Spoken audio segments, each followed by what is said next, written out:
We praise motivation like it's the answer to everything. We wear it like a badge of honor, chasing goals at any cost. But is it really ambition, or it's fear pretending to be progress? What if healing doesn't feel like light? What if it feels like losing your sense of self? What if the more you understand who you are, the less you know what to do? We're told that facing your shadow leads to clarity, that doing the inner work will unlock peace, purpose, and maybe even happiness. But for many, the opposite happens. You go into the depths, hoping to return with answers, but instead you come back empty, still, unmotivated. Why? Because the parts of you that were driving your ambition, the wounds, the masks, the approval seeking, start to fall apart. And when they do, so does your sense of direction. Not because you're broken, but because you're no longer being driven by pain. Carl Jung called this the shadow, the hidden, rejected aspects of yourself, your anger, your jealousy, your shame, the parts you were taught to hide. And when you finally look at them, something shifts, not immediately into peace, but into a strange kind of silence, a pause between old identity and something not yet born.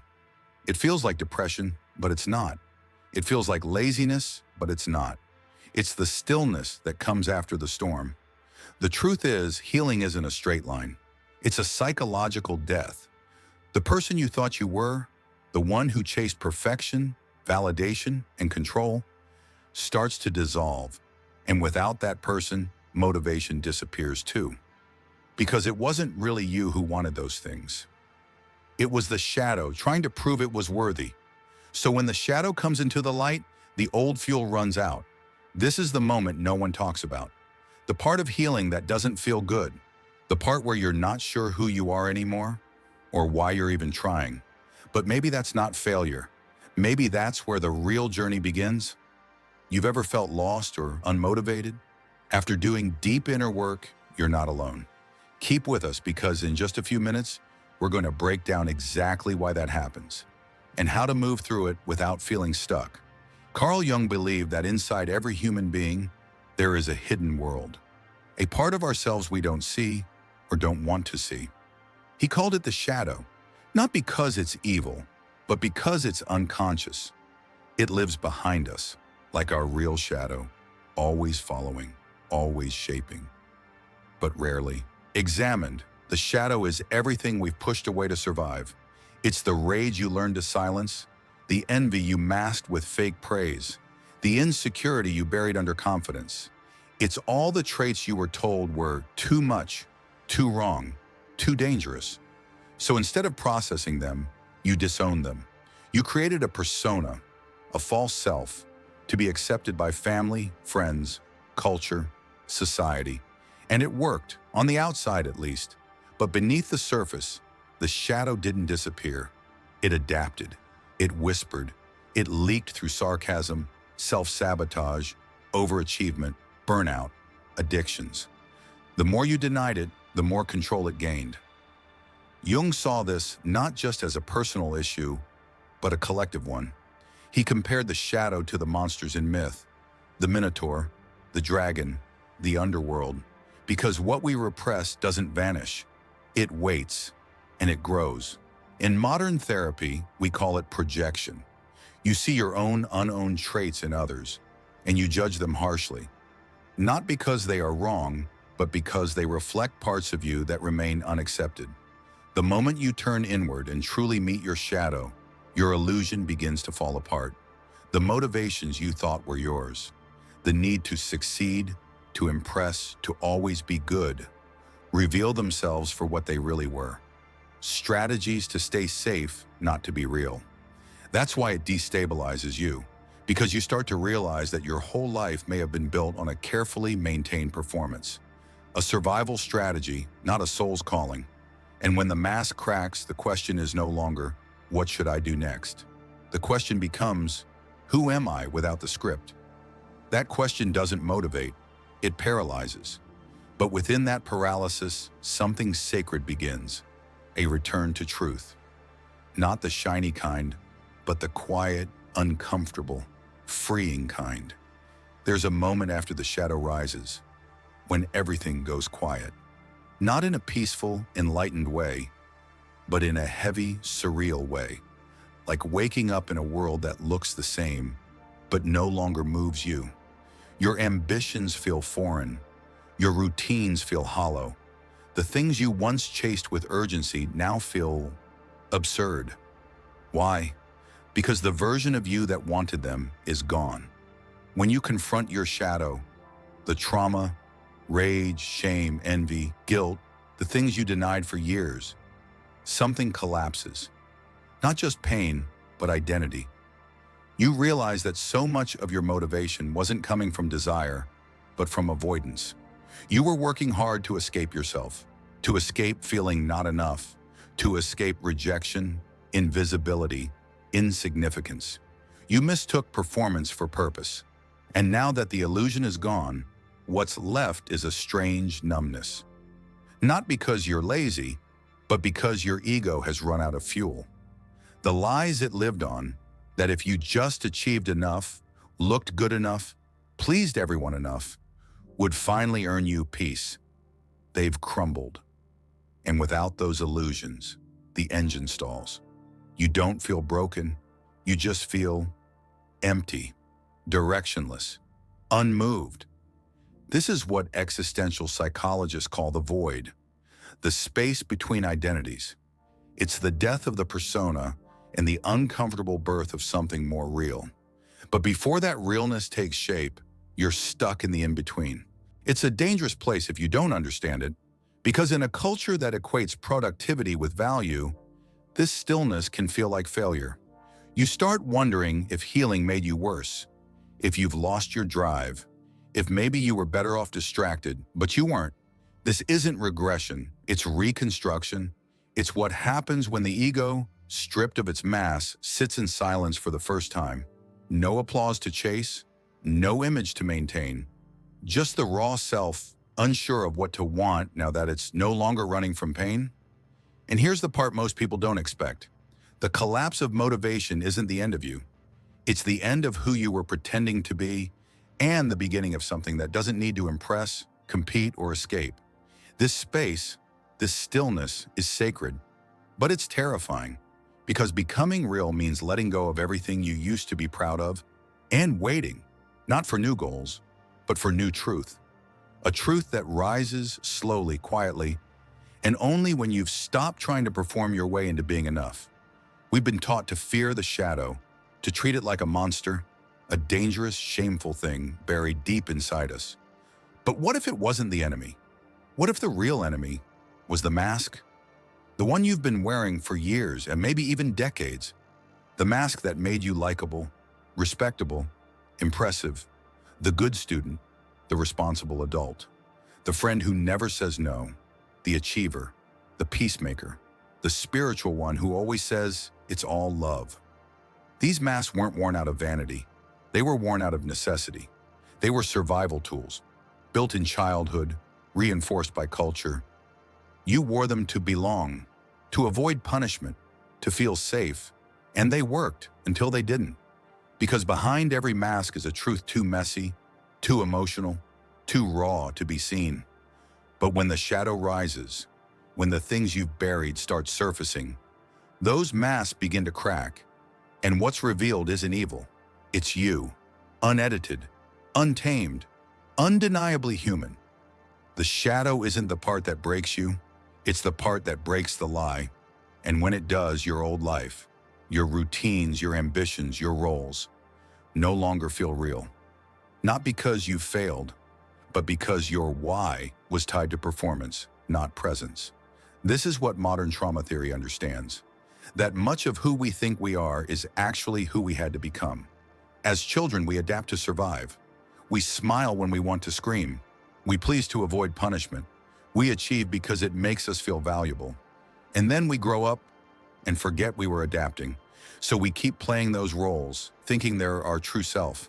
But they're not. They're echoes of a survival strategy. And when the shadow breaks through, that strategy collapses. This is why facing your shadow doesn't make you feel empowered right away. It makes you feel lost, not because you're falling apart, but because the scaffolding is coming down. The old self is being dismantled. And for a while, you have no script, no role, no direction, just questions. Who am I if I stop performing? Who am I if I let the anger speak? What do I want now that I don't have to impress anyone? These questions don't come with quick answers. They come with silence, confusion, sometimes grief, because losing the false self feels like dying. But it isn't death, it's rebirth.